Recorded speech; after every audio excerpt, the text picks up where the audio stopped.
இந்த விழாவில் நான் ஒன்று சொல்லிக் கொள்ள வேண்டும் என்று ஆசைப்படுகிறேன். எங்கள் பிள்ளைகளுக்கு தமிழ் தாய் வாழ்த்து மட்டும் சொல்லி அனுப்பாமல் தமிழின் பெருமைகளையும் சொல்லி அனுப்புங்கள் சகோதரிகளே. தமிழின் பெருமை என்ன தெரியுமா? இந்த உலகம் தோன்றி எத்தனையோ மொழிகள் பேசப்பட்டன.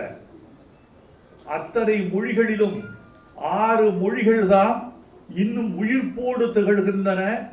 பழைய மொழிகளில் இன்னும் சீன மொழி இருக்கிறது, இன்னும் லத்தீன் மொழி இருந்தும் இல்லாமல் இருக்கிறது, எபிரேய மொழி இருக்கிறது இல்லாமலும் இருக்கிறது.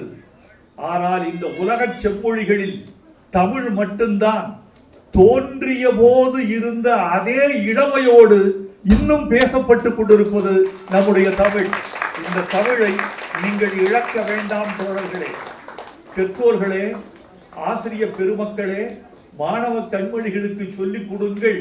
நாம் தமிழனாக பிறந்ததற்காக பெருமைப்பட வேண்டும், தமிழ் பேசுவதற்காக நாம் கர்வப்பட வேண்டும் என்பதை எங்கள் பிள்ளைகளுக்கு சொல்லிக் கொடுங்கள். 2 இருக்கு.